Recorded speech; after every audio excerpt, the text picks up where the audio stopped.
ఒక ఇల్లాలు ఇంటి ముందుకు వచ్చిందంట. ఆ ఇంటి ముందు 3 వ్యక్తులు కూర్చొని ఉన్నారు. ఎవరండి మీరు అని అడిగింది. అప్పుడు ఒక వ్యక్తి చెప్పాడు, నేను ప్రేమ స్వరూపం అన్నాడు. ఇంకొక ఆయన నేను సంపద స్వరూపం అన్నాడు. ఇంకొక ఆయన నేను విజయ స్వరూపం అన్నాడు. అప్పుడు ఆమెనింది, మీరు భోంచేసినట్లేరు, ఇంట్లోకి వస్తే భోజనం పెడతాను అనింది. అప్పుడు వాళ్ళు అన్నారు, యజమాని లేడు కదమ్మా, యజమాని వచ్చిన తర్వాత పిలువు, అప్పుడు వస్తాము అన్నారు. యజమాని వచ్చాడు, భోజనం పెట్టింది. అప్పుడు చెప్పింది, ఏమండి మన ఇంటి ముందు 3 వ్యక్తులు కూర్చొని ఉన్నారు, ఒకరు ప్రేమ స్వరూపం, ఒకరు సంపద స్వరూపం, ఒకరు విజయ స్వరూపం, ఎవరిని పిలుద్దాం ఇంట్లోకి అనింది. ఆ యజమాని మన టైపేనమాట. ఏమే సంపద స్వరూపాన్ని పిలవే అన్నాడు. అప్పుడు ఈమనింది, ఏమండి సంపదుండి విజయం లేకపోతే ఉపయోగం లేదు, విజయ స్వరూపాన్ని పిలుస్తామనింది. అంటే వాళ్ళకు ఒక కుమార్తె ఉంది. ఆ పాప వీళ్ళిద్దరికన్నా కొంచెం ఉన్నత చైతన్యం ఉంది.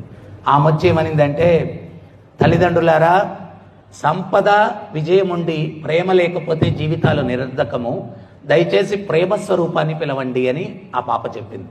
అప్పుడు ఇల్లాలు బయటకెళ్ళి, అయ్యా ప్రేమ స్వరూపమా ఇంట్లోకి రా అని పిలిస్తే ఆ ప్రేమ స్వరూపం లేచి లోపలికి వస్తూ ఉంటే సంపద స్వరూపం విజయ స్వరూపం వీరు కూడా లేచి వెనకాల అనుసరిస్తున్నారంట. అప్పుడు ఆ ఇల్లాలనింది, నేను సంపద స్వరూపాన్ని విజయ స్వరూపాన్ని పిలవలేదు, నేను ప్రేమ స్వరూపాన్నే పిలిచాను అని చెప్పంటే వారేమన్నారంటే, అమ్మా క్షమించాలా, ప్రేమ ఎక్కడుంటే సంపద విజయం మేము అక్కడ ఉంటాము, ప్రేమ నుంచి మమ్మల్ని విడదీయలేరు.